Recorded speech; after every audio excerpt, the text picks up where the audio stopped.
the son of Isaac, the grandson of Abraham. Next came Jacob's sons, and then came their families. 70 people moved to Egypt. Now, by now, God's promise of a great people was really starting to grow. On, here they come. And God's promise kept growing long after Jacob and his sons died. After 400 years in Egypt, God's people had grown into a great nation named Israel. In fact, Israel had so many people that the land was filled with them. Do you think the Egyptians liked having all these people in their land?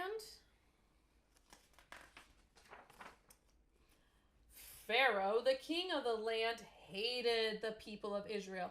Pharaoh hated Israel's God too. So he treated God's people like slaves. He made them work, work, work.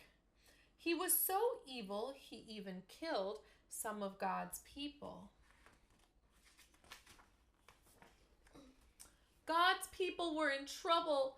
They cried out to God for help, and God heard them. Do you see this little baby boy? He was God's answer to the people's cry for help. His name was Moses, and one day he would rescue God's people. When Moses grew up, God spoke to him, and Moses listened to God. And then Moses did what God told him to do. He went to Pharaoh. There's Pharaoh. And he said God's words, "Let my people go." But the king said, no. He didn't listen to God. Moses told Pharaoh that if he disobeyed God's word, terrible things would happen to the Egyptians. What do you think? Did that make the king to decide to listen to God? No. Pharaoh refused to let God's people go. So God made the river turn to blood. The entire land was swarmed with frogs. Dust turned into gnats. But Pharaoh still refused to let God's people go. Look at him. No way. God made the houses full of flies. The animals of Egypt got sick and died, and people got painful sores. But Pharaoh still refused to let God's people go. So God made hail fall from the sky.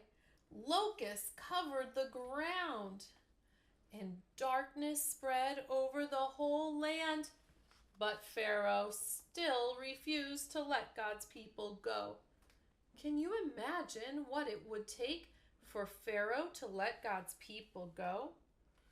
What will God have to do? Will Pharaoh ever change his mind? We'll have to find out on Wednesday. So that is part 6. Pharaoh refuses to let God's people go. They are slaves in Egypt. They have grown and grown and grown into a great big nation, but they need help. And they have called out to God to rescue them from Egypt. So we'll find out on Wednesday, what does God have to do to rescue his people from Egypt? All right, I hope you have a wonderful afternoon, and I'll see you later. Bye.